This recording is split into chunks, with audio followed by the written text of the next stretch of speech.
दरिंदगी की हदें पार इस राक्षस ने भैंस के साथ बनाई थी नजदीकियां। क्या आप जानते हैं एक समय ऐसा भी आया था जब एक राक्षस ने भैंस के साथ नजदीकियां बनाई थी और उसे गर्भवती भी कर दिया था। लेकिन सोचने वाली बात है कि आखिर वो राक्षस कौन था और उसने ऐसा क्यों किया। हम बात कर रहे हैं महर्षि कश्यप और दनु के राक्षस पुत्र रंभ के बारे में।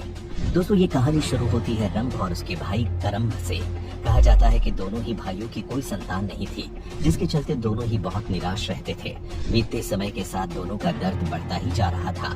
फिर एक दिन दोनों ने मिलकर फैसला किया कि अब वो संतान प्राप्ति के लिए तपस्या करेंगे और भगवान से वरदान के तौर पर महान पुत्र मांग लेंगे। जिसके बाद रंभ ने अग्नि में और करंभ ने जल में अपनी तपस्या शुरू कर दी। लेकिन जैसे ही इस बारे में देवराज इंद्र को खबर मिली, वो बौखला गए। उनको अपना सिंहासन हिलता हुआ नजर आने लगा।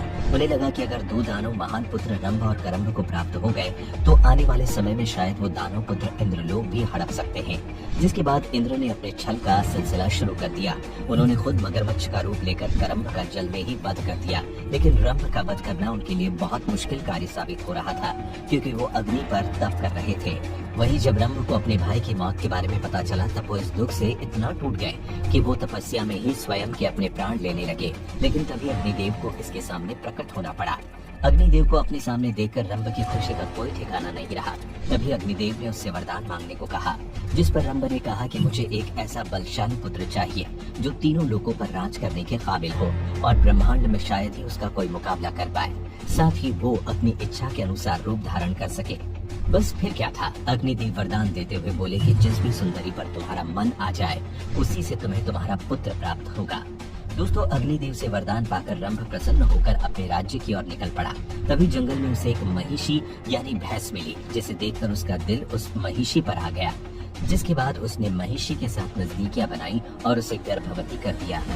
वहीं कुछ दिनों बाद एक भैंसा भी उसी महिषी पर मोहित हो गया और फिर उसके ऊपर झपट पड़ा। जैसे ही रंभ ने ये सब देखा, उसने भैंसे पर हमला कर दिया। लेकिन नियति को कुछ और ही मंजूर था। भैंसा और रंभ के बीच काफी देर तक युद्ध हुआ, लेकिन आखिर में रंभ की मृत्यु हो गई।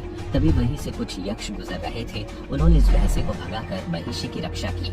इतना ही नहीं, उन्होंने रंभ का दाह संस्कार भी किया।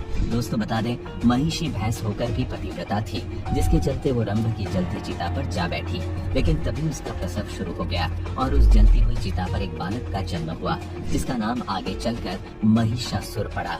महिषासुर में मानव और महिषी दोनों के अंश होने के कारण वो अपने आप को जब चाहे तब मानव और एक भैंसे में बदलने की काबिलियत रखता था।